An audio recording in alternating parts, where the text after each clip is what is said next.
الله الرحمن الرحيم ولكل أمة جعلنا منسكا ليذكروا اسم الله على ما رزقهم من بهيمة الأنعام فإلهكم إله واحد فله أسلموا وبشر المخبتين۔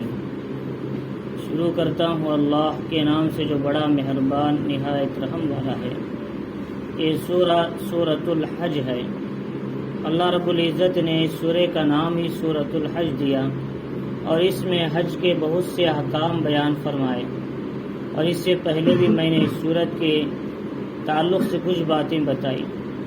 اللہ رب العزت نے اس سورہ کی آیت نمبر 34 میں اللہ نے بتایا کہ دیکھو ہر امت کے لیے اللہ نے ایک عبادت کا طریقہ مقرر کیا ہے، قربانی کا طریقہ، عبادت کا طریقہ اللہ نے ہر امت کو دیا تھا مختلف اعتبار سے، مختلف اوقات میں۔ چنانچہ کہ قربانی یہ حضرت آدم علیہ السلام کے دو بیٹوں نے بھی پیش کیا۔ قرآن مجید میں اللہ تعالیٰ نے فرمایا کہ وَاتْلُ عَلَيْهِمْ نَبَأَ بَنِي آدَمَ بِالْحَقِّ إِذْ قَرَّبَا قُرْبَانًا فَتُقُبِّلَ مِنْ أَحَدِهِمَا وَلَمْ يُتَقَبَّلْ مِنَ الْآخَرِ، کہ آدم علیہ السلام کے دو بیٹوں نے قربانی پیش کی، ان میں سے ایک کی قربانی قبول ہوئی، ایک کی رد کر دی گئی۔ ایسے ہی نماز ہے، پچھلی امتوں پر بھی نماز تھی، اسی لیے منسک جو ہے نسک سے ہے۔ نسک کے معنی آتے ہیں، فرمایا کہ عبادت کے معنی آتے ہیں، چاہے وہ قربانی کی عبادت ہو، چاہے حج کی عبادت ہو، چاہے نماز کی عبادت ہو، چاہے وہ کہے اور دیگر اعمال کی عبادت ہو، فرمایا جو بھی عبادت ہے ان سب پر منسک کے لفظ بولا جاتا۔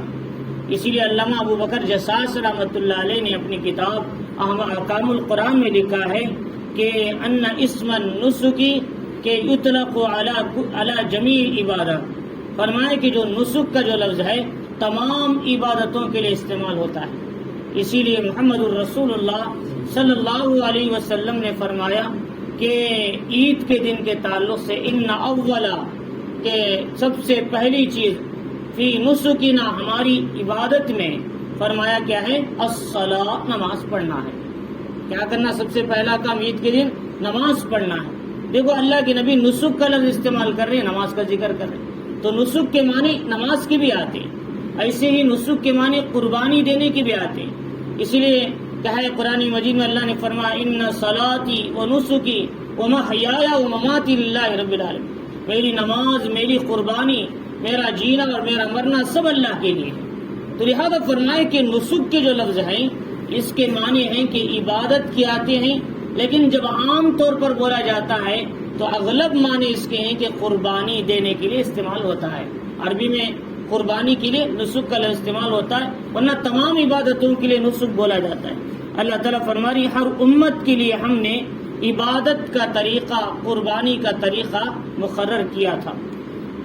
لِيَذْكُرُوا اسْمَ اللَّهِ عَلَى مَا رَزَقَهُم مِّن بَهِيمَةِ الْأَنْعَامِ، تاکہ کیا ہے وہ اللہ تعالیٰ نے ان کو جو چوپائے جانور عطا کیے ہیں اس پر اللہ کا نام لے، وہ یعنی قربانی دیتے وقت اللہ کا نام لیا کریں۔ ایک ہے بہیمۃ الانعام، اللہ نے صرف بہیمہ کا لفظ لائے، بہیمۃ الانعام دو لفظ لائے۔ انعام ہے اکثر و بیشتر انعام ہی آتا ہے جانوروں کے لیے، لیکن بہیمۃ الانعام بول کر اللہ رب العزت دیگر جانوروں کو الگ کر رہے ہیں۔ مثلا گھوڑا ہے، مثلا کیا ہے ہرن ہے، دیگر جانور ہیں، ان کے لیے صرف انعام آتا ہے، بہیمۃ نہیں آتا۔ لیکن جہاں قربانی کا جانور ہوتا ہے، جیسے کیا ہے اونٹ ہے، گائے ہے، بیل ہے، یہ جو جانور یہ قربانی کے، وہاں بہیمتن کا اللہ نے لفظ استعمال کیا۔ تو چنانچہ اس لیے فرمایا کہ جب اللہ تعالیٰ نے جو جانور تمہیں عطا کیے ہیں اس پر اللہ کا نام لے سکو، اور لہذا اس لیے اللہ نے ہر امت کے لیے قربانی طے کر رکھی ہے۔ اب مسئلہ یہ ہے کہ جانور ذبح کرتے ہوئے اللہ کا نام لینا کا کیا حکم ہے؟ فرمایا کہ جب بھی ہم جانور ذبح کرتے ہیں اس پر بسم اللہ اللہ اکبر بول کے ذبح کرنا چاہیے۔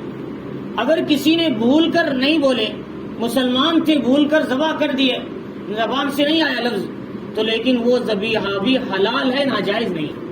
لیکن کوئی جانے بغیر یعنی جان بوجھ کر اسی وجہ سے کوئی آدمی بسم اللہ بولے بغیر ویسے ہی ذبح کر دیتا ہے، فرمایا اس جانور کا کھانا جائز نہیں ہے۔ فرمایا اگر بھول کر ہو گیا تو کوئی مسئلہ نہیں، بھولے بغیر کہے اسی نیت سے اگر کوئی بسم اللہ چھوڑ کر ذبح کرتا ہے اللہ کے نام کے بغیر، فرمایا ایسے جانور کا کھانا جائز نہیں۔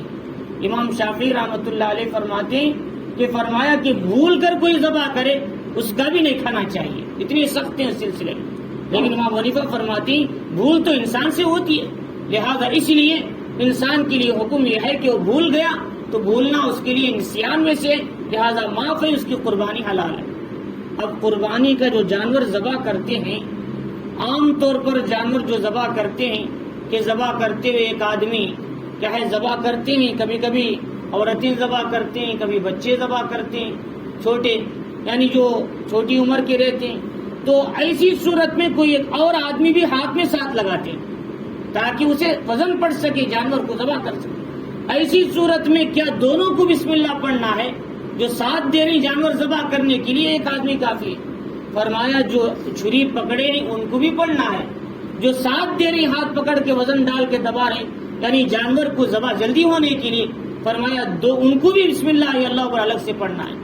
دونوں ہاتھ پکڑے دونوں کو پڑھنا ہے، جو ذبح کر رہے ہیں ان کو بھی، جو ساتھ دے رہے ہیں ان کو دونوں کو پڑھنا چاہیے۔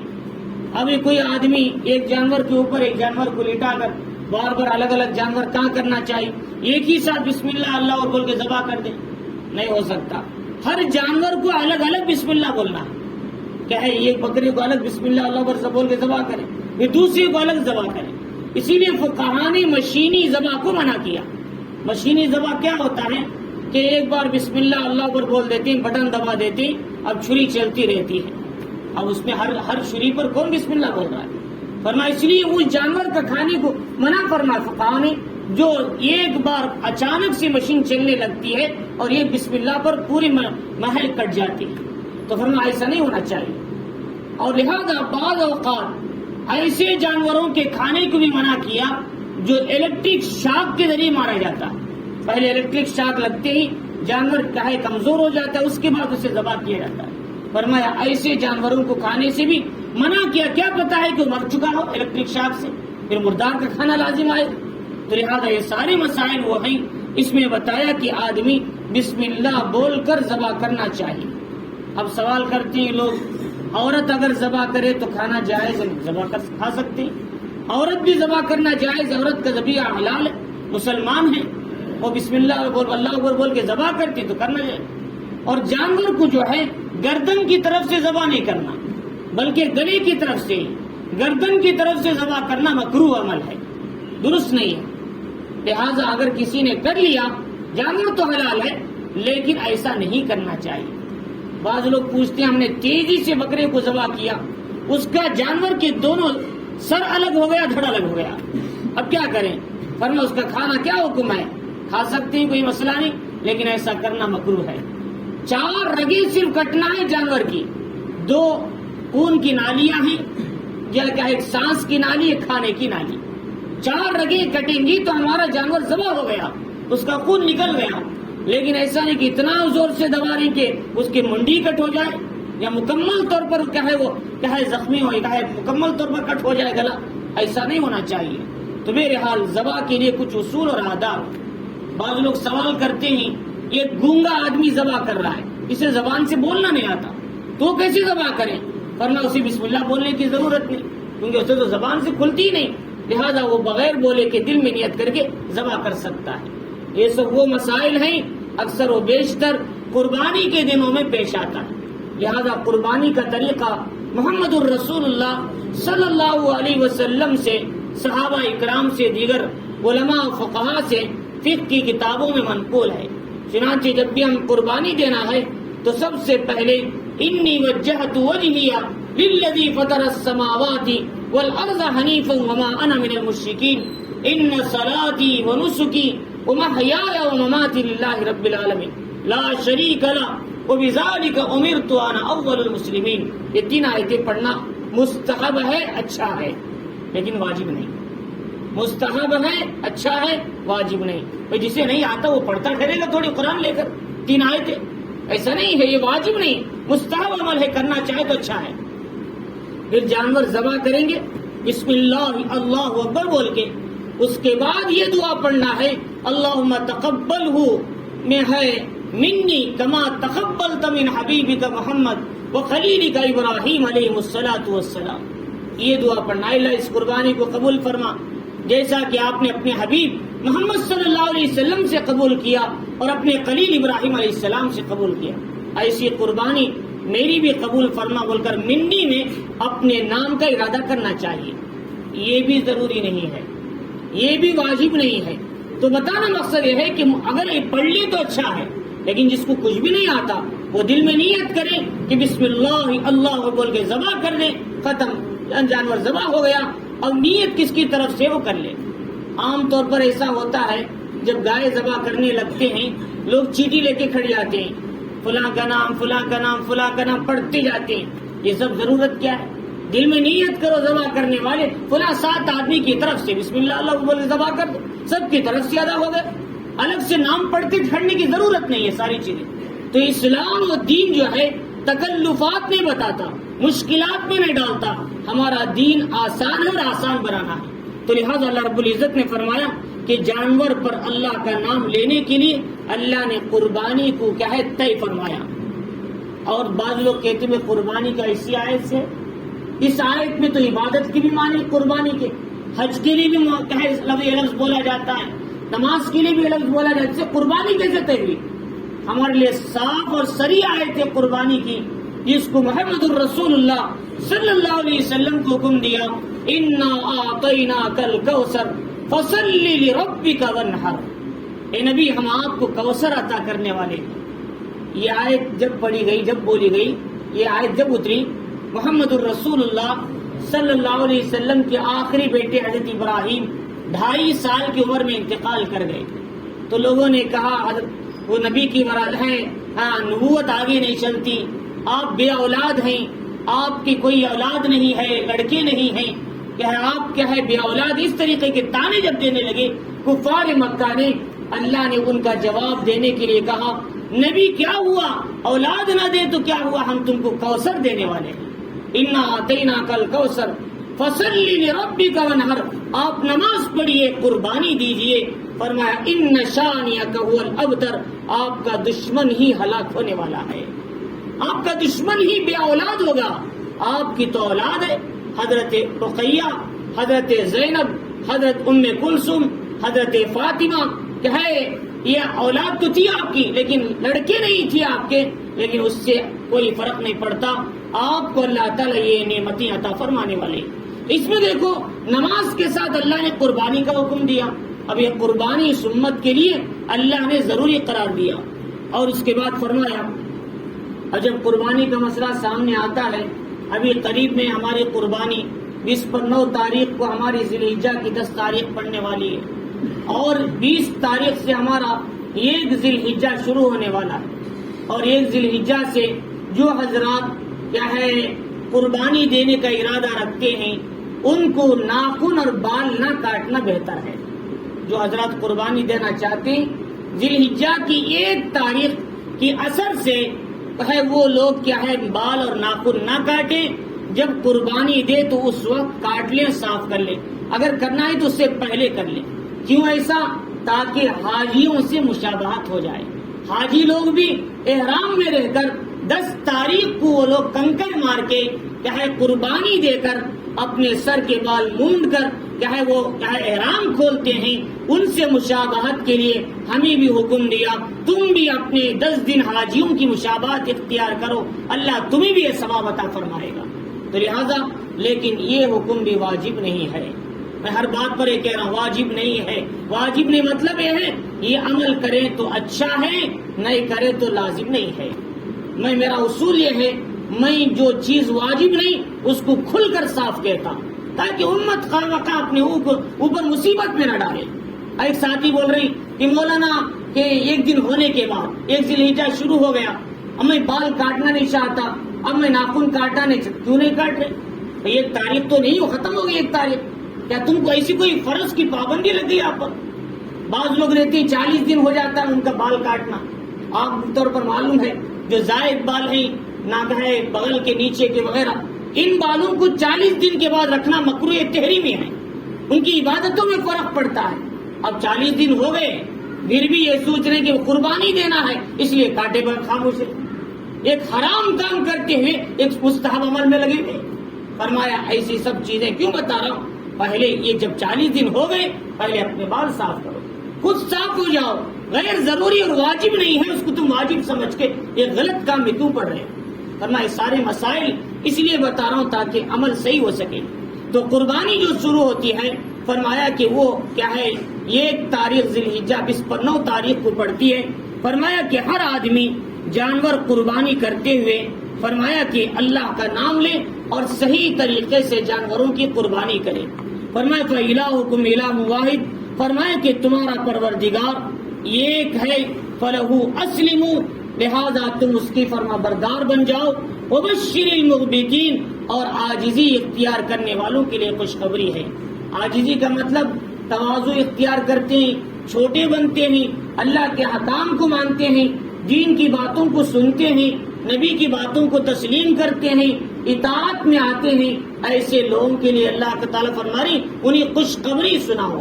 علامہ صاحب کشاف نے دیگر علماء نے لکھا کہ یہ مخبتین کے معنی ہیں وہ لوگ ہیں کہ ظلم نہیں کرتے، کسی پر ظلم نہیں کرتے، لیکن ان پر جب ظلم ہوتا ہے یہ ظلم کا بدلہ نہیں لیتے. ایسے لوگوں کو مخبتین کہتے ہیں. یہ صحابہ کی صفت تھی، یہ محمد الرسول اللہ صلی اللہ علیہ وسلم کی صفت تھی. حضور نے طائف میں مار کھایا لیکن آپ نے انتقام نہیں لیا. فرشتے آ گئے، اللہ کی نبی دعا کریں کہ آپ فرشتہ تیار ہے کہ آپ حکم دے طائف کے دونوں پہاڑوں کو ملا دے، لیکن نبی نے کہا میں بد دعا کرنے کے لیے نہیں آیا بلکہ میں رحمت للعالمین بن کے آیا. نبی پاک علیہ السلام نے ان کو بد دعا نہیں کیا.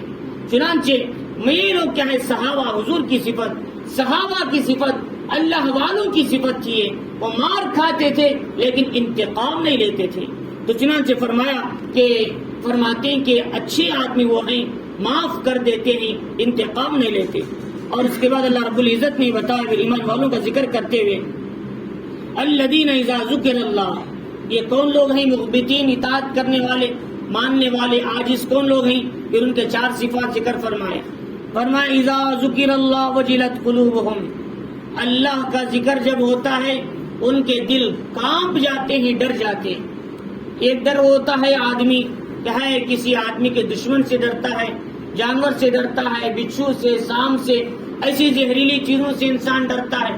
یہاں وہ ڈرنا مراد نہیں، دشمن سے ڈرنا نہیں بلکہ اللہ کی عظمت کی وجہ سے ڈرنا. ہمارے یہاں کوئی اللہ والے آ گئے اب ان کے سامنے ہاتھ بن کے بیٹھے ہیں، ادب سے بیٹھے ہیں. کیوں بھائی؟ کیا وہ دشمن ہی ہمارے؟ بلکہ ان کی عظمت کو اپنے دل کے اندر رکھیں.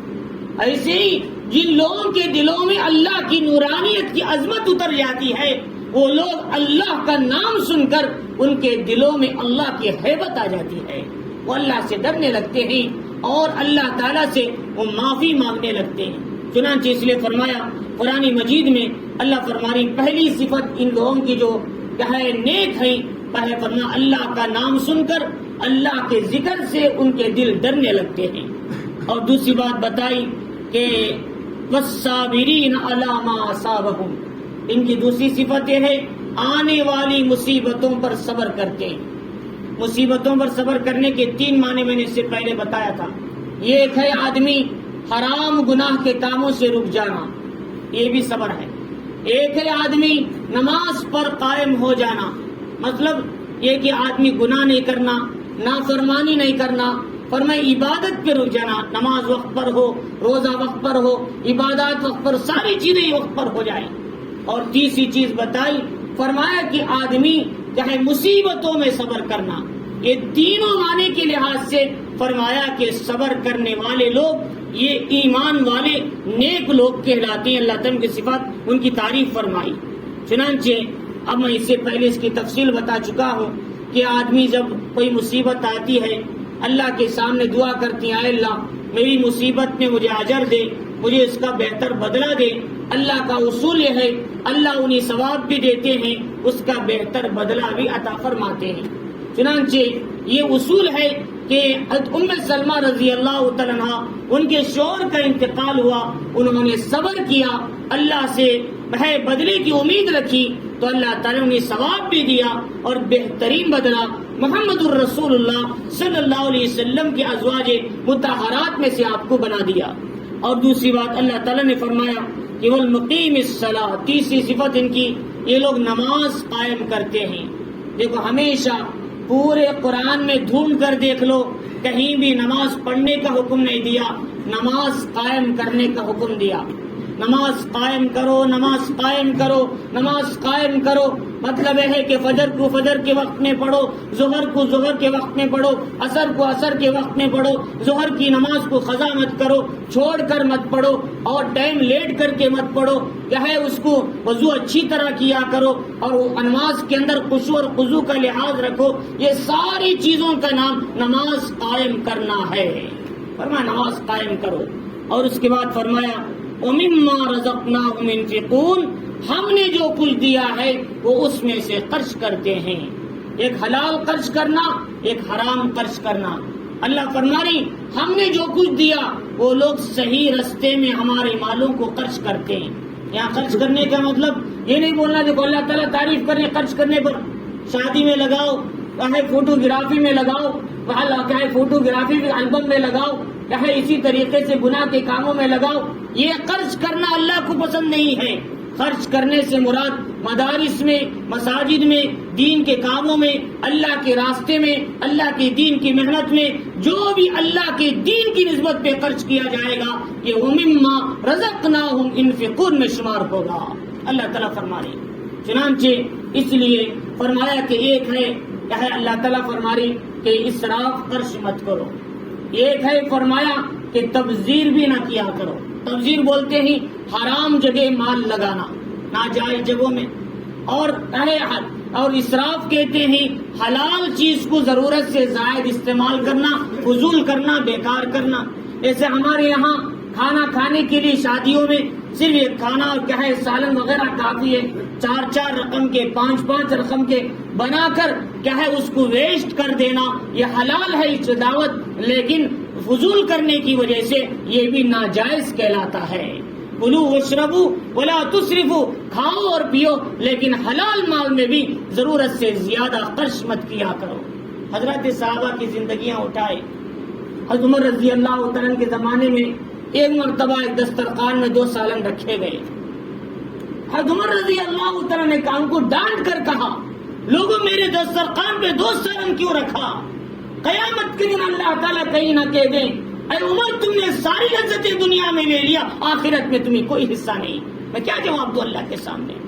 آج تو 4 رقم کے سالنے، 4 رقم کے کہ ہمارے یہاں چاکنے، اس کے ساتھ ہماری زندگی گزرتی ہے۔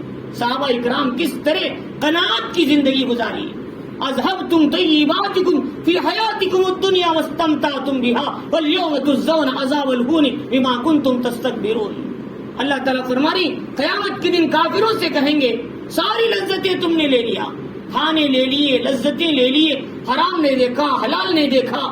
یہ صرف کافروں کے لیے نہیں، ایمان والوں میں جو غلط استعمال کیا ان سے بھی سوال ہوگا، تم نے ساری دنیا کی لذتیں لے لی، اب آخرت میں تمہیں کوئی حصہ نہیں ہے۔ لہذا اس لیے عمر رضی اللہ تعالیٰ کھانے میں 2 سالن سے بھی ڈرتے تھے۔ حضرت ابو ذر کا حال عجیب تھا، وہ کہتے کوئی آدمی دسترخوان پہ 2 سالن رکھا ہے، لاٹھی سے مار کر کے 1 سالن اٹھاؤ یہاں سے۔ ان کا عجیب حال تھا، اس لیے کہ وہ متقی پرہیزگار تھے، وہ سادے انسان تھے، ان کو کیا ہے زیادہ آسانی سے گزارنا ان کے لیے مشکل کام تھا۔ یہ تو اس ملک شام میں تھے، وہاں تنگ کر دیا امیر معاویہ رضی اللہ عنہ کا، عثمان غنی رضی اللہ عنہ، یہ حضرت ابو ذر کو سنبھالا نہیں جا سکتا، آپ مدینہ بلا لیں۔ ہر کسی کو آپ ڈانٹتے ہیں، زہد کا حکم دیتے ہیں، آپ نے حضرت عثمان نے ان کو مدینہ بلا لیا، مدینے میں بھی سب کو تنگ کرنے لگے۔ اب کہا چلو تم ربضہ میں چلے جاؤ، وہاں اکیلے رہنے میں تمہیں اچھا ہے۔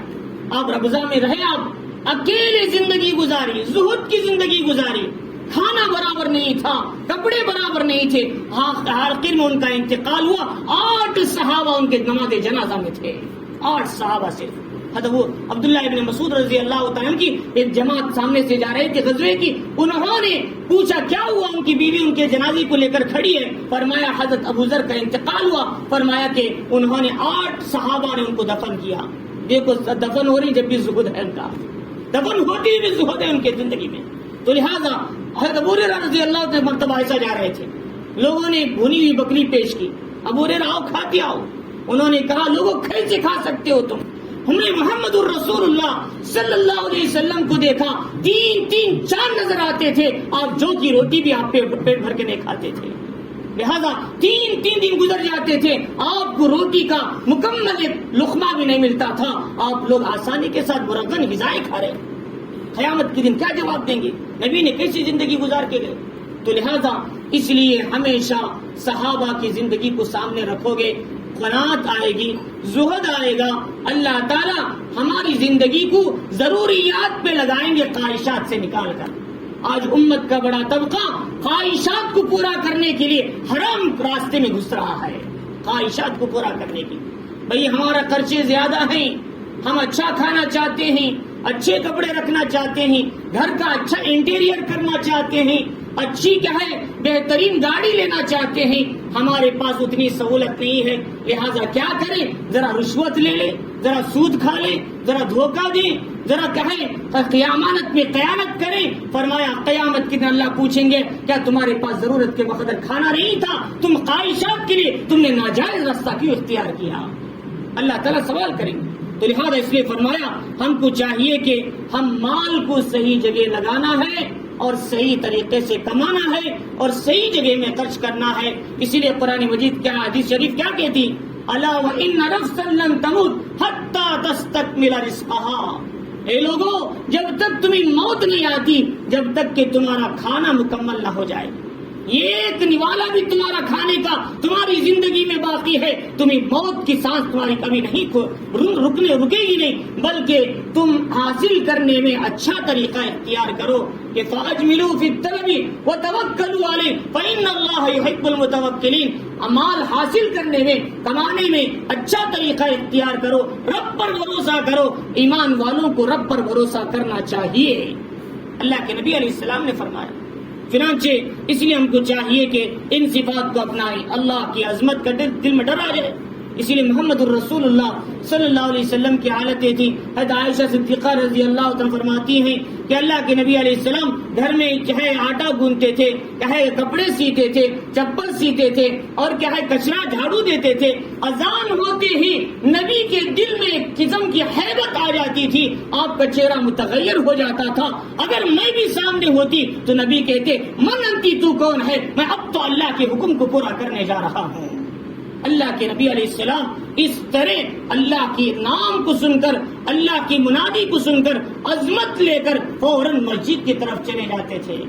آج ہمارا ایمان اتنا کمزور ہے, اذان ہوتی ہے مسجد کے سامنے سے گزرتے ہیں, لیکن گھر کو جاتے ہیں مسجد میں جانے کی ہمیں توفیق نہیں ہوتی. ہمارے ایمان کا کیا حال ہے؟ جبکہ محمد الرسول اللہ صلی اللہ علیہ وسلم اللہ کی عظمت کو کتنا دل میں بٹھاتے تھے. فرمایا اللہ کی عظمت کو بٹھاؤ, آنے والے مسائل پہ صبر کرو, نماز قائم کرو, مال کو اچھے طریقے سے جائز جگہ میں خرچ کرو. یہ 4 صفات ایمان والوں کے صفات ہیں. اسی کو اللہ تعالیٰ نے سورۃ الانفال آیت نمبر 2 میں بھی ذکر فرمایا, انما المؤمنون الذین اذا ذکر اللہ. ایمان والے وہ ہیں جن کا دل جب اللہ کا ذکر ہوتا ہے ان کے دل ڈر جاتے ہیں. وجبت کہے ان کے دل وجلت قلوبہم, ڈر جاتے ہیں عظمت سے. اور فرمایا کہ جب ان کے سامنے اللہ اس کے رسول کی باتیں ہوتی ہیں ان کا ایمان ترقی کرنے لگتا ہے. تیسری صفت بتائی وَعَلَىٰ رَبِّهِمْ يَتَوَكَّلُونَ, اپنے رب پر بھروسہ کرتے ہیں, اسباب پر بھروسہ نہیں کرتے. فرمایا چوتھی صفت کیا ہے؟ نماز قائم کرتے ہیں. الَّذِينَ يُقِيمُونَ الصَّلَاةَ, پانچویں صفت یہ ہے وَمِمَّا رَزَقْنَاهُمْ يُنْفِقُونَ, اللہ نے جو مال دیا اس میں سے خرچ کرتے ہیں. وہاں پر بھی یہی ایمان والوں کے 5 صفات ذکر فرمائے, یہاں پر 4 ذکر فرمائے. اللہ رب العزت نے اس کے بدلے میں کیا کہا کہ اولئک لہم مغفرۃ ورزق کریم. اللہ فرما رہے اس کے بدلے میں تمہیں مغفرت ملے گی اور اونچا مرتبہ ملے گا اور عزت کی روزی تمہیں دی جائے گی. اگر تم حلال طریقے سے حلال کما کر زندگی گزارو گے اللہ تمہیں عزت کی روزی عطا فرمائے گا. اسی کو قرآن مجید کیا کہتا ہے من عمل صالحا من ذکر او انثى وهو مؤمن فلنحيينه حیاتا طیبہ، جو کوئی نیک عمل کرے ایمان کے ساتھ، مرد ہو یا عورت، اللہ ان کو دنیا میں پاکیزہ زندگی، امن کی، سکون کی، عزت کی عطا فرمائیں گے، آخرت میں ان کے اس قربانی کا، اس عمل کا بہترین بدلہ عطا فرمائیں گے۔ اللہ نے سورہ نحل میں فرمائی، اللہ رب العزت نے میرے حال اس میں بتایا کہ ان صفات کو تم بھی اپناؤ، اور فرمایا کہ وَالْبُدْنَ جَعَلْنَاهَا لَكُم مِّن شَعَائِرِ اللَّهِ، اللہ نے فرمایا کہ اونٹ یہ وہ جانور ہے جو بڑے بدن والے ہیں، اونٹ ہے، گائے ہے، ہم نے اس کو تمہارے لیے اللہ کے دین کی علامت بنا دیا۔ جیسے ہم اونٹ کو دیکھتے ہیں کیا ذہن میں آتا ہے؟ بھئی یہ قربانی کا جانور، قربانی دیتے ہیں اونٹ۔ گائے دیکھتے ہیں تو فوراً ذہن میں آتا ہے اس کو قربانی دی جاتا۔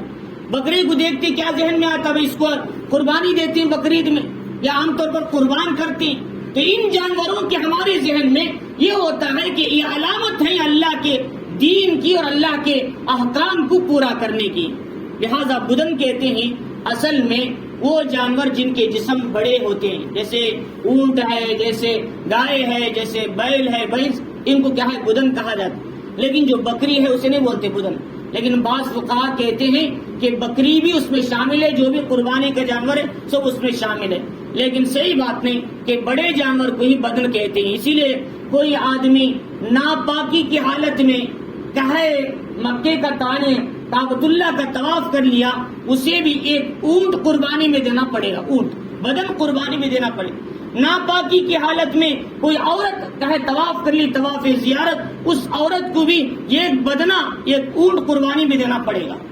جنایت میں اللہ رب العزت فرماری کہ ہم نے اسے تمہارے لیے دین کی علامت بنایا، لکم فیہا خیر، تمہارے لیے اس میں بہت سے فائدے ہیں۔ ایک تو قربانی بھی ہوتی ہے، اس کا گوشت بھی کھاتے ہیں، اس کا اون بھی استعمال کرتے ہیں، اور اس سے تمہیں ثواب بھی ملتا ہے۔ فاذکروا اسم اللہ علیہ ثواب، لیکن ان جانوروں پر یعنی اونٹ پر ان کو کھڑا کر کے ان پر اللہ کا نام لیا کرو، یعنی ان کو ذبح کیا کرو۔ چنانچہ ثواب کے معنی کھڑا کر کے اس کو قربان کرنا۔ عام طور پر عربوں میں اونٹ کو ذبح کرنے کے لیے 3 پیروں کو خالی چھوڑ کر یہ بایاں پیر سامنے کا ہے اسے رسی سے باندھ دیتے، اس کے بعد اس کے گلے میں 4 جگہ ایسا مارتے کھڑا کر کے۔ جب 4 جگہ مارتے ہیں تو اس کا خون ٹپکنے لگتا ہے، وہ کمزور ہو کر نیچے گرتا ہے، اسے بولتے ہیں فاذکروا اسم اللہ علیہ ثواب۔ قرآن اسی کو کہتا ہے کہ تم اونٹوں کو ذبح کرو، کھڑا کر کے اسے نہر کیا کرو۔ نہر بولتے ہیں، ذبح نہیں بولتے عام طور پر، گلے پہ مارتے، لیکن آج کے زمانے میں اکثر و بیشتر نیچے سلا کر ان کو ذبح کیا جاتا۔ اگر کوئی ویسا کرے تو اچھا ہے، لیکن کوئی آدمی نیچے سلا کر ذبح کر رہے جانور کو، اونٹ کو، ایسی صورت میں ایک جگہ کاٹ دے تو کافی ہے، 4-5 جگہ کاٹنے کی ضرورت نہیں۔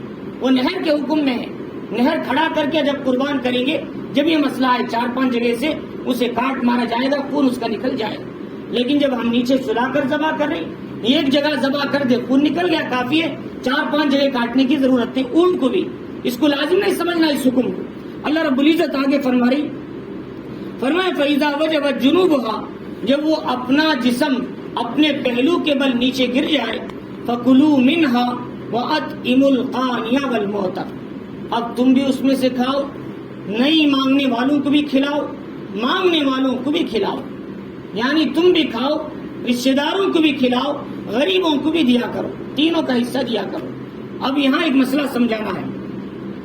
عام طور پر ہم جانور کو جب قربان کرتے ہیں، جلدی جلدی چمڑا نکالنے کی کوشش کرتے ہیں، جلدی جلدی اس کے جسم کو کاٹنے کی کوشش کرتے ہیں، لہذا ہمیں حکم دیا جب تک جانور مکمل طور پر ٹھنڈا نہ ہو جائے اس وقت تک اس جانور کو کاٹنے کی کوشش مت کرو، بلکہ اسے ذرا اطمینان کے ساتھ، ذرا آہستہ کے ساتھ 10-15 منٹ چھوڑ کر اس کے بعد اس کے کھال کو اتارنے کی کوشش کریں، اس لیے کہ جب تک جانور میں جان باقی ہے اس کا حصہ کوئی کاٹ لیا گیا وہ مردار میں شمار کہلائے گا۔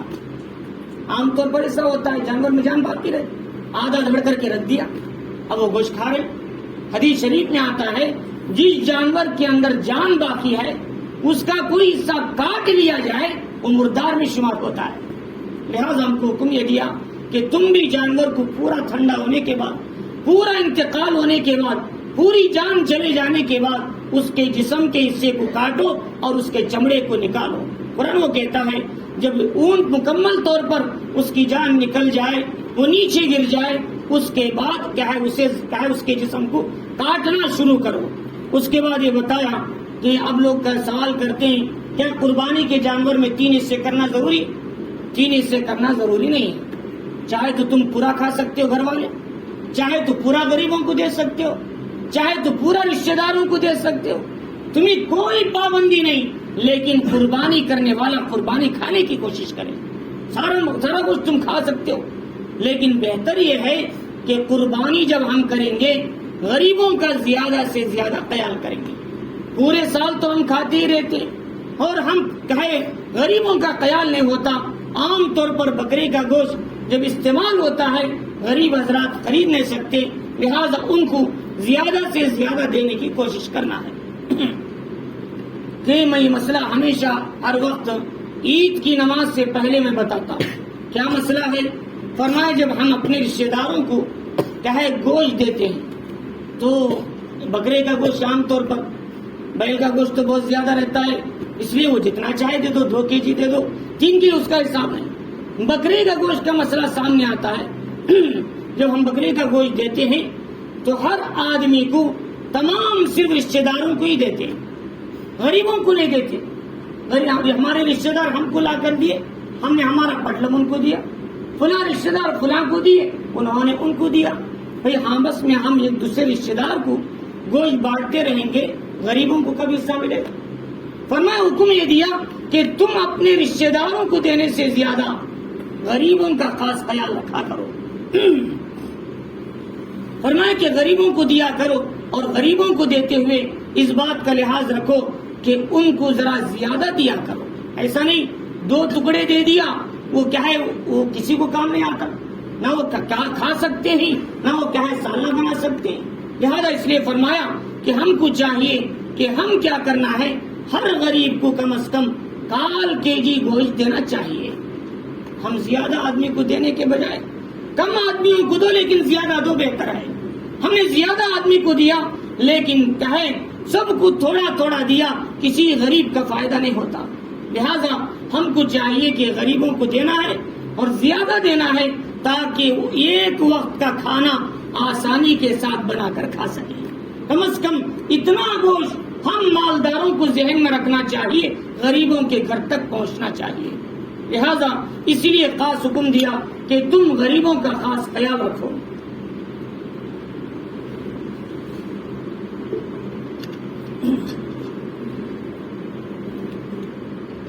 تو اللہ رب العزت نے اس کے بعد یہ بتایا کہ تم بھی کیا جانور کا گوشت کھا سکتے ہو، نہیں مانگنے والوں کو بھی دو، یعنی رشتہ داروں کو، مانگنے والے غریبوں کو بھی زیادہ دیا کرو۔ کذالک سخرناها لکم لعلکم تشکرون۔ اللہ تعالیٰ نے جو جانور تمہیں مسخر کیا، تمہیں قربانی کی توفیق دیا، اس پر اللہ کا شکر بھی ادا کرو۔ اللہ تعالیٰ چاہتے ہیں، کتنے دنیا میں مالدار ہیں ان کو قربانی کی توفیق نہیں ملتی، لیکن اللہ تعالیٰ کسی کو قربانی کی توفیق دیتے ہیں۔ وہ لوگ کیا ہے اللہ کے راستے میں جانور کو لا کر اللہ کے دین کے خاطر اور اللہ کے تقوی کے لیے وہ لوگ کیا ہے جانور کو ذبح کرتے ہیں۔ فرمایا یہ اللہ کی توفیق ہے، اس پر اللہ کا شکر بھی ادا کیا کرو۔ اس کے بعد اللہ رب العزت نے زمانے جاہلیت کی ایک بات کو رد فرمایا۔ زمانے جاہلیت میں ایسا ہوتا تھا، لوگ جانور قربان کرنے کے بعد اس کے خون کو کعبۃ اللہ کی دیواروں کو لگاتے تھے اور اس کے گوشت کو کعبۃ اللہ کی دیواروں میں ایسے ٹنگاتے تھے، ایسے لگاتے تھے۔ تو زمانے جاہلیت چلے گیا، بعد میں اسلام آیا، فہم المسلمون، مسلمانوں نے سوچا کہ ہم بھی قربانی کا خون کیا بکے کو لگائے، کعبۃ اللہ کو لگائے، ہم بھی گوشت لٹکائے، اس لیے کہ ہماری قربانی تو حضرت ابراہیم علیہ السلام کی سنت ہے، حضرت اسماعیل کی سنت ہے، حضور کی بھی سنت ہے، لہذا ہم بدرجہ اولا حق رکھتے ہیں، ہم جا کر خون لگائے۔ اللہ نے کہا لوگوں خون ناپاک ہے، اللہ کے گھر کو ناپاک مت کرو خون لگا کے۔ وہیں سے آپ کو ایک مسئلہ بتاتا ہوں، میں ہمیشہ بتاتا ہوں اور بتاتا ہوں رہتا ہوں۔ فرمایا ہم اپنا گھر بناتے ہیں صاف پاکیزہ، اور جب سلاب ڈالتے ہیں تو 15-20 دن پانی مارتے ہیں۔ پانی جب پڑتا ہے تو پورے اینٹیں سیمنٹ جتنی گندگی ہے سب کا سب صاف ہو کر ہمارا گھر پاک ہو جاتا ہے، مسجدیں پاک ہو جاتی ہیں، گھر پاک ہوتا ہے، دیواریں پاک ہو جاتی ہیں اور سلاب پاک ہو جاتا ہے. لیکن پورا گھر بننے کے بعد، پینٹ مارنے کے بعد، ریڈی کرنے کے بعد ہم یہ سوچتے ہیں بھائی اس گھر میں بکرا ذبح کر کے اس کا خون لگانا چاہیے. اب بتاؤ، ہمارا گھر تو پاک ہو تھا اور ابھی تک پاک تھا. قرآن کہتا ہے وَنَزَّلْنَا مِنَ السَّمَاءِ مَاءً طَهُورًا، ہم نے پانی کو پاک کرنے والا بنایا، زیادہ پاک کرتا ہے. ہم نے اتنے دن سے گھر کو پاک کرتے کرتے کرتے آخری میں ہم نے اسے گندا کر دیا. کتنی غلط بات ہے کہ میرے بھائیوں، گھر میں خون لگانے کی عادت غیروں کا طریقہ ہے، غیروں کا طریقہ ہے، ہمیں وہ اپنانا نہیں چاہیے. اور گھر میں بکرا کاٹنا نئے گھر میں واجب بھی نہیں، ضروری بھی نہیں ہے. نہیں کاٹے تو کوئی مسئلہ نہیں ہوتا. اور گھر ٹھنڈا ہے، پہلے سے پانی مار مار کے پھر کیا ٹھنڈا کریں گے اسے؟ کہتی بھائی ٹھنڈی کرنا چاہیے، ٹھنڈا ہو چکا ہے 3 مہینے سے پانی مار کے، اور کیا ٹھنڈا کرو گے؟ فرمایا اس لیے ہم کو چاہیے کہ پانی گھر کو ٹھنڈا کرنے کی بھی ضرورت نہیں، بکرا کاٹ کے اسے لال کرنے کی بھی ضرورت نہیں، اس میں کیا دھواں اڑانے کی بھی ضرورت نہیں، اور دودھ ابالنے کی بھی ضرورت نہیں. یہ سارے کے سارے طریقے غیروں سے ہمارے پاس آئے ہیں. اکبر کے زمانے سے، رجپوتوں کے زمانے سے. ہم کب ان طریقوں کو چھوڑیں گے؟ کب سنت کے راستے پہ آئیں گے؟ لہذا اس لیے ہم کو چاہیے یہ سارے رسومات کو ختم کرو. قرآن کہتا ہے بھئی خون جو ہے یہ نجس ہے. اللہ تعالیٰ فرما رہی انما حرم علیکم المیتۃ والدم ولحم الخنزیر، اللہ نے تمہارے اوپر کہا ہے خون کو، کہا ہے مردار کو اور خنزیر کو، اور اللہ کے علاوہ نام پر ہونے والے جانور ذبح جو ہوتے ہیں ان سب کو حرام کیا. لہذا تم بھی خون کو حرام سمجھو، اسے پکڑو نہیں، اسے بیچو نہیں، اسے کھاؤ نہیں، اسے زمین پر بہا دو، اس لیے کہ اس کے اندر نجاست ہوتی ہے. فرمایا اس لیے ہمارے یہاں عام طور پر پکڑ کر اسے تل کے کھاتے ہیں، کتنی غلط بات ہے. فرمایا کہ جانور کے خون کو نہیں پکڑنا چاہیے، اس کو چھوڑ دو. قربانی کے دنوں میں بھی لوگ کھٹرا رکھتے ہیں، نہیں پکڑو بلکہ اسے چھوڑ دو تاکہ قربانی کا گوشت صاف اور پاک ہو جائے. اور اس کے بعد یہ بتا اللہ تعالیٰ نے اے ایمان والو تم ایسا کام نہ کرو، کعبۃ اللہ کی بھی حرمتی مت کرو. اللہ فرمائے لن ینال اللہ لحومها ولا دماؤها ولکن ینالہ التقوی منکم. اے لوگوں تم سمجھتے ہو یہ بکرے کا گوشت، یہ خون اللہ کے پاس جاتا ہے، یہ تو تم کھا لیتے ہو. خون زمین پہ چلے جاتا ہے، گوشت تمہارے پیٹ میں جاتا ہے، تمہاری طاقت اور قوت کا غذا بن جاتا ہے، لیکن تمہارا تقوی اللہ کے پاس جاتا ہے، تمہارا خون اور گوشت نہیں آتا. اس لیے سمجھنا ہے کہ خون اور گوشت اللہ کے عظمت کے لیے ہے، اللہ کے پاس جاتا ہے، اس لیے کعبۃ اللہ کی بھی لگاؤ، یہ مطلب نہیں. اللہ کے یہاں تمہارا تقوی جاتا ہے. تم قربانی دے رہی بوجھ سمجھ کر یا اللہ کا حکم سمجھ کر. بعض لوگ کہتے ہیں چلو بھائی ذمہ داری ہے ختم کرو اسے، کوسک بکرا لا کر دے دو، 6 مہینے کا کی 8 مہینے کا کی. نہیں چلتا کہ 1 سال کا پورا بکرا ہونا چاہیے قربانی کے لیے. اللہ فرما رہی کہ جب تمہارے گھر کے مسئلے ہیں، تمہارے کیا ہے شادیوں کے مسئلے ہیں، تمہارے گھروں کے رسوم و رواج کے مسئلے ہیں، ہزاروں روپے خرچ کرتے ہو، جب میرے راستے میں قربانی کرنے کا مسئلہ آتا ہے تم بخیل بن جاتے ہو. فرمایا تم اللہ کے راستے میں اچھا مال دینا نہیں چاہتے، گھٹیا مال دینا چاہتے ہو. لہذا بکرا اچھا ہو، سال کا ہو، کان کٹا ہوا نہ ہو، دم کٹا ہوا نہ ہو، تھن کٹے ہوئے نہ ہو، آنکھ نہ گئی ہو، دانت پورے ہو اور اس کے سنگ کٹے ہوئے نہ ہو، اس کی دم کٹی ہوئی نہ ہو اور صحت مند ہو، مریل کمزور نہ ہو، ایسے جانور کی قربانی دیا کرو. فقہاء نے لکھا ہے کتابوں میں. بعض لوگ سوال کرتے ہیں کان میں چھید پڑ گیا چھوٹا سا، کسی مسئلے سے بیماری کی وجہ سے ڈالتے. فرمایا چھوٹا چھید ہے، اور حصے سے کم ہے، اس کی قربانی جائز. سینگ کٹے ہوئے ہیں لیکن آدھی کٹی ہے سینگ، قربانی جائز. لیکن اندر سے کٹی ہے، زخم نظر آ رہا، ایسے جانور کی قربانی جائز نہیں. دم ہے لمبی تھی، آدھی کٹی ہے، کوئی مسئلہ نہیں، لیکن پوری کٹ گئی دم، ایسے جانور کی قربانی جائز نہیں. ہاں بعض ممالک میں بغیر دم کے جانور پائے جاتے ہیں، ساؤتھ افریقہ میں، وہاں ویسے جانور کی قربانی بھی جائز. وہاں مجبوری ہے کہ لا کر کیا ریڈی میڈ میں دم لگائیں گے اسے. فرمایا اس طریقے سے جہاں مسئلہ ہے وہاں کے لیے، لیکن ہمارے یہاں جب جانور ہم ذبح کرنا ہے تو مکمل طور پر صحیح سالم جانور ذبح کرو. اللہ فرما رہی کہ تمہیں دیکھا جائے گا تمہارے دل میں میرا تقوی ہے یا نہیں. بعض لوگ کیا ہے بڑا جانور لا کر سینگ پھرے رہتے ہیں، اس پہ بیٹھ کو دیکھتے ہیں بھئی پل سرات میں مجھے اٹھا کر جانا ہے، لے جا سکتا کہ نہیں. پل سرات پہ لے کر جائیں گے؟ پل سرات پہ تو انسان جانا مشکل ہے، بکرا کہاں سے جائے گا؟ وہاں پر تو کٹ کر نیچے گریں گے آبال کی بدولت، وہاں بکرے کو لے کر جائیں گے تھوڑا؟ ہمارے گھر کے کیا ہے عام طور پر کتے وغیرہ پالتے ہیں شوق کے لیے، اس طرح ہوگا؟ فرمایا ایسا نہیں کہ لوگوں یہ سب غلط خیالات ہے، بکرا ہمارے ساتھ نہیں آتا، بلکہ اللہ تعالیٰ اس کے ہر بال کے بدلے میں اللہ ہمیں آخرت میں اور دنیا میں اس کا ثواب عطا فرماتے ہیں۔ محمد الرسول اللہ صلی اللہ علیہ وسلم نے فرمایا، پوچھا گیا اللہ کے نبی قربانی کیا ہے؟ ما هذه الاضاحی، فرمایا سنت ابیکم ابراہیم، یہ تمہارے ابا ابراہیم علیہ السلام کی سنت ہے۔ قالوا فما لنا فیہا یا رسول اللہ، ہمیں اس سے کیا ملے گا؟ فرمایا بکل شعرۃ حسنہ، ہر بال کے بدلے میں تمہیں ایک نیکی دی جائے گی۔ بکرے کے بال کون گن سکتا ہے؟ کون اسے کاؤنٹ کر سکتا ہے؟ اور پھر پوچھا صحابہ اکرام نے، بکرے کے بال کے اوپر تھوڑے تھوڑے تنکے رہتے ہیں، ان کا کیا ہوگا؟ فرمایا وہ تنکوں کے بدلے میں بھی تمہیں نیکی ملے گی۔ اب بتاؤ اللہ ہماری زندگی میں ہمارے اعمال نامے میں کتنی نیکیاں لکھیں گے؟ لہذا جن کے پاس بھی 52.5 تولہ چاندی کی قیمت کے برابر پیسے ہیں، ہر ایسا آدمی صاحب نصاب ہے، ان کو قربانی دینا واجب ہے۔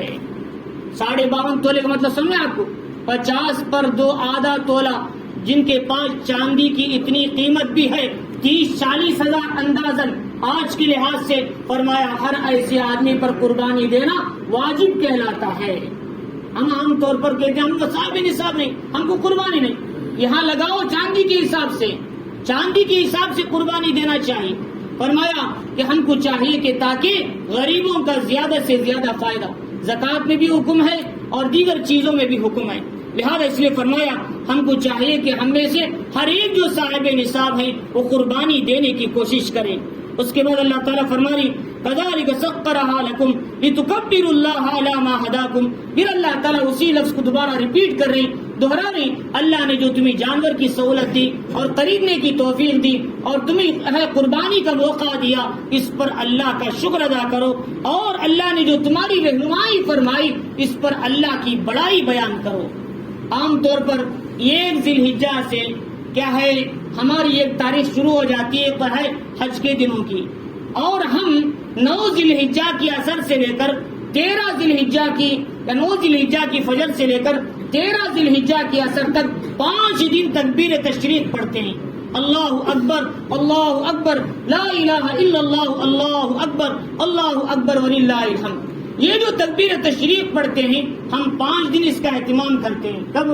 کیا ہے 9 سے لے کر 13 تک، یہ نمازوں کے بعد کا مسئلہ ہے، لیکن میرے استاد مفتی سعید صاحب پالنپوری رحمہ اللہ اور دیگر علماء ہے حضرت ابن عمر اور دیگر صحابہ کا عمل یہ تھا، یہ تاریخ سے 24 گھنٹے اڑتے بیٹھتے چلتے پھرتے صحابہ اکرام تکبیر پڑھا کرتے تھے۔ کب سے؟ 1 تاریخ سے، ذی الحجہ کی 1 تاریخ سے۔ لہذا ہم کو ذہن میں ہونا چاہیے 1 تاریخ 20 تاریخ کو اس مہینے کی شروع ہوگی، اب چلتے پھرتے اڑتے بیٹھتے اللہ کی بڑائی بیان کرو۔ اللہ اکبر اللہ اکبر لا الہ الا اللہ اللہ اکبر وللہ الحمد۔ اللہ سب سے بڑا ہے، اللہ سب سے بڑا ہے، نہیں کوئی معبود سوائے اللہ کے، اللہ سب سے بڑا ہے، اللہ سب سے بڑا ہے، تمام تعریفیں اللہ کے لیے ثابت ہیں، وللہ الحمد۔ تو لہذا فرمایا کہ ہم کو 1 ذی الحجہ سے ہی اب تکبیر تشریق پڑھنا شروع کرو، لہذا نماز کے بعد نہیں، نماز کے بعد تو جبھی 9 ذی الحجہ سے، لیکن ہم عام طور پر گھروں میں اٹھتے بیٹھتے چلتے پھرتے تجارت کرتے کرتے بھی اللہ کا ذکر اللہ اکبر تکبیر کہا کرو۔ اللہ رب العزت نے فرمایا وبشر المحسنین، فرمایا اللہ تعالیٰ نیکوکاروں کو وہ ہے خوشخبری سناتے ہیں۔ ان اللہ یدافع عن الذین آمنوا ان اللہ لا يحب كل قوان کفور، اللہ تعالیٰ فرمائے کہ وہ لوگ کیا ہے جو ایمان والے ہیں ان سے دشمنوں کو اللہ دفع کرتے ہیں اور ایمان والوں کو غلبہ دیتے ہیں، بے شک اللہ تعالیٰ لا يحب كل قوان کفور، ہر خیانت کرنے والے، ہر ناشکرے کو، ہر کافر کو اللہ تعالیٰ پسند نہیں کرتے ہیں۔ کفور کا ایک ترجمہ کفار سے بھی لیا ہے بعض لوگوں نے، لہذا اس میں ناشکرہ بھی مراد ہے، کافر بھی مراد ہے، خیانت کرنے والے بھی مراد ہیں، اس لیے فرمایا اللہ تعالیٰ کو یہ عمل پسند نہیں ہے۔ یہ آیت دراصل محمد الرسول اللہ صلی اللہ علیہ وسلم اور صحابہ اکرام کے لیے کیا ہے ان کو تسلی دینے کے لیے کہا گیا. جب صحابہ اکرام صلح حدیبیہ میں آئے، صلح حدیبیہ میں کیا اس وقت آئے کہ جب کہ کیا ہے 6 سن ہجری کا زمانہ تھا. مدینے سے مکے کو کیا ہے عمرہ ادا کرنے کے لیے آپ کو حدیبیہ نامی جگہ میں روک دیا. پھر کفار کی طرف سے کیا ہے سختیاں پیش آئی، مسائل پیش آئے. اللہ رب العزت نے اس وقت میں آیتوں کو نازل کیا، فرمایا اے ایمان والو پریشان مت ہو جاؤ، یہ کافر لوگ جو تمہیں ستا رہے ہیں، تنگ کر رہے ہیں، پریشان کر رہے ہیں، یاد رکھو اللہ تمہیں غلبہ دے گا، کافروں کے مقابلے میں اسلام کو غلبہ دے گا. اس لیے 6 سن ہجری کے بعد اللہ نے مسلمانوں کو پورے طور پر غلبہ دیا. چنانچہ صلح حدیبیہ جیسے ہی شروع ہوا 10 سال تک جنگ بند ہو گئی. اس کے بعد ایمان والوں کی جو ایمان کی رعب اور دبدبہ کافروں کے دلوں میں پڑا، اور اس کے بعد کافروں نے صلح کے لیے تیار ہو گئے. اب اس کے بعد انہوں نے سمجھ گئے اب مسلمان ہی کامیاب ہونے والے ہیں، ہم یقیناً مغلوب ہیں. اللہ تعالیٰ نے اسلام کو عزت و سرخروئی عطا کی. اس کے 2 سال کے بعد اللہ نے فتح مکہ کے نام سے اسلام کو غلبہ عطا فرمایا. اللہ فرماری ہم ایمان والوں سے کافروں کو دفع کرتے ہیں اور ان کو کیا ہے مغلوب کرتے ہیں، ایمان والوں کو کیا ہے غلبہ دیتے ہیں اور ان کی طرف سے ہم انہیں دفع کرتے ہیں. اللہ رب العزت نے پھر فرمایا اذن للذین یقاتلون بانہم ظلموا، جو لوگ اللہ کے راستے میں لڑتے ہیں ان کے کیا ہے کافر ان کے مقابلے میں جو آتے ہیں، اللہ تعالیٰ نے حکم دیا کہ کیا ہے تم بھی ان سے قتال کرو. اب تمہیں اجازت ہے کہ تم بھی ان کے ساتھ جہاد کیا کرو. قرآن مجید کی یہ پہلی آیت ہے. اللہ رب العزت نے مسلمانوں کو جہاد کا حکم دیا، قتال کا حکم دیا. کیوں؟ یہ قتال کا حکم لڑنے کے لیے نہیں، دفاع کرنے کے لیے. ایک آدمی ہم کو مارنے کے لیے آتا ہے، ہم کیا کرتے ہیں؟ دفاع کرتے ہیں، بچاتے ہیں. اپنے آپ کو بچانا تو ضروری. اس لیے حدیث شریف میں کیا آتا ہے کہ من قتل دون مال فهو شہید، جو آدمی مال کو حفاظت کرتے کرتے مر جائے وہ بھی شہید میں کہلاتا ہے. اپنے جان کی حفاظت کرتے کرتے انتقال کر جائے وہ بھی شہید کہلاتا ہے. لہذا دفاع کرنا یہ شریعت کا حکم ہے. لہذا شریعت نے کبھی بھی بے جان معصوم لوگوں کے لیے قتل کرنے کا، مارنے کا حکم نہیں دیا، بلکہ آنے والے دشمن کا دفاع کرنے کے لیے حکم دیا. مسلمانوں تم بھی 10 سال تک 13 سال تک مکے میں ظلم سہتے رہے، پریشانیاں اٹھاتے رہے، اب بھی تمہیں کافر تنگ کر رہے ہیں. اب تم مدینہ جانے کے بعد اب تم بھی ان سے قتال کیا کرو. اللہ تعالیٰ فرماری اذن للذین یقاتلون بانہم ظلموا، اس لیے کہ وہ اس سبب سے کہ وہ ظلم کیا گیا ان پر، وہ مظلوم ہیں. ان اللہ علی نصرہم لقدیر، بے شک اللہ تعالیٰ کہ ان کی ہے مدد کرنے پر قادر ہیں. اللہ تعالیٰ یقیناً ان کی مدد کریں گے. اللہ نے بدر میں مدد کیا، حنین میں مدد کیا، غزوہ خندق میں مدد کیا. مختلف اوقات میں اللہ تعالیٰ کی مدد کے راستے کھلتے گئے، ایمان والوں کو اللہ نے غلبہ عطا کیا.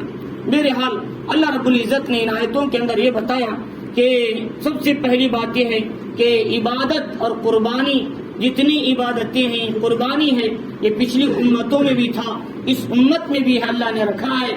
لہذا ہم کو بھی قربانی دینی چاہیے اور تمام عبادتیں ادا کرنی چاہیے. اللہ ہمیں بتا رہے جیسے پچھلی امتوں میں قربانی تھی، عبادت تھی، ایسے تم پر بھی قربانی اور عبادت کا عمل ہے. اور فرمایا 4 صفات اپناتے ہیں جو عاجز ہیں اللہ تعالیٰ کے سامنے، اللہ کے حکم کو مانتے ہیں. ان کے 4 صفات ہیں. ایک، اللہ کے ذکر سے ان کے دل ڈر جاتے ہیں اور آنے والے مصائب پہ صبر کرتے ہیں، نماز قائم کرتے ہیں، جو اللہ نے دیا اس کو حلال جگہ میں اپنے مالوں کو خرچ کرتے ہیں. اور 4 صفات کے بعد اللہ نے کہا ہم نے قربانی کا جو جانور اونٹ اور بدنہ ہم نے دیا، یہ بھی اللہ تعالیٰ کی عبادت کی نشانیاں ہیں. قربانی عبادت اس کی نشانیاں ہیں. لہذا تم اس کو جب مارو تو یعنی اونٹ کو ذبح کرو، کھڑا کر کے اس کو ذبح کیا کرو. اگر کوئی کھڑا کر کے ذبح نہیں کرتے، سلا کر بھی اسے ذبح کرنا جائز ہے. کھڑا کر کے ذبح کریں گے تو نہر کرنا چاہیے. اور اس کے بعد یہ بتایا کہ جانور کو پورے طور پر جب نیچے گر جائے اس وقت کاٹ کر اسے استعمال کرو. زندہ جانور ابھی جان باقی ہے اسے فوراً کاٹنا مت شروع کرو، اس لیے کہ زندہ جانور کا حصہ کاٹ کر کھانا فرمایا وہ مردار کھانے کے حکم میں ہے. اور اس کے بعد یہ بتایا کہ تم بھی کھاؤ، رشتہ داروں کو بھی کھلاؤ، غریبوں کو بھی کھلاؤ. خانی کہتے ہیں جو نہیں مانگتے، موتر کہتے ہیں جو مانگتے، یا اس کے برخلاف دونوں معنی استعمال ہوئے، لہذا 3 حصے کر کے استعمال کرو، لیکن 3 حصے کرنا واجب نہیں ہے، چاہے تو تم پورا کھا سکتے ہو، چاہے تو پورا غریبوں کو دے سکتے ہو، ایسی کوئی تحدیدی حکم نہیں ہے۔ اور اس کے بعد یہ حکم دیا اللہ نے تمہیں توفیق دیا قربانی کی، اس پر اللہ کا شکر ادا کرو۔ دیکھو تمہارا خون اور گوشت اللہ کے پاس نہیں جاتا، تمہارا تقوی اللہ کے پاس جاتا ہے، لہذا جو اللہ نے تمہیں قربانی کی توفیق دی اس پر اللہ کی بڑائی بیان کرو۔ اللہ کافروں پر تم کو غلبہ دے گا اور تم بھی ان کافروں سے مقابلہ کرو جو تمہارے مقابل میں آتے ہیں۔ یہ دفاع کرنا ہے، یہ کسی کو نقصان پہنچانا یا ان کے خلاف کیا ہے سازش کرنا نہیں ہے۔ اور ہمیشہ بعض لوگ یہ کہتے ہیں قرآن سے جہاد کی آیتوں کو نکالو، جہاد کی آیتوں کو نکالو۔ قرآن کبھی بھی مظلوموں پر، کمزوروں پر، عورتوں پر، بچوں پر اور جو اسلام کے خلاف نہیں ہے ان پر حملہ کرنے کا حکم نہیں دیتا، بلکہ جو مسلمانوں کو مارتے ہیں، تنگ کرتے ہیں، ان کا دفاع کرنے کا شریعت حکم دیتی ہے۔ لہذا ہم اسے جہاد نہیں بولتے بلکہ اسے دفاع کہتے ہیں۔ قرآن بھی کہتا ہے دفاع کہتے ہیں۔ اگر جہاد کا لفظ آ گیا لیکن جہاد نہیں بولتے، وہاں کہتے ہیں دفاع کا، ہم نے جہاد کا مطلب دفاع کر رہے ہیں، روک رہے ہیں، ہم اپنے آپ کی بچاؤ کر رہے ہیں، اسلام کی حفاظت کر رہے ہیں۔ تو لہٰذا ہمیں لوگوں کے ذہنوں سے بات کو نکالنا ہے کہ اللہ نے کبھی بھی ظلم کا حکم نہیں دیا بلکہ اپنے آپ کو حفاظت کرنے کا، سیف کرنے کا حکم دیا۔ یہ تو ہر مسلمان، ہر انسان کے لیے حکم ہے کہ تم اپنے جان کے، اپنے مال کی حفاظت کرو۔ اس لیے حکم دیا کہ تم قوم میں سے کوئی بھی آدمی خودکشی نہیں کرتا، اس لیے کہ اپنی جان کو خودکشی کرنا اور مارنا یہ اللہ کے نزدیک اللہ کی امانت میں خیانت کرنا ہے، اس لیے خودکشی سے بھی منع کیا، اس کو حرام قرار دیا۔ اللہ رب العزت ہمیں ان باتوں کو سمجھنے، اس پر عمل کی توفیق عطا فرمائے۔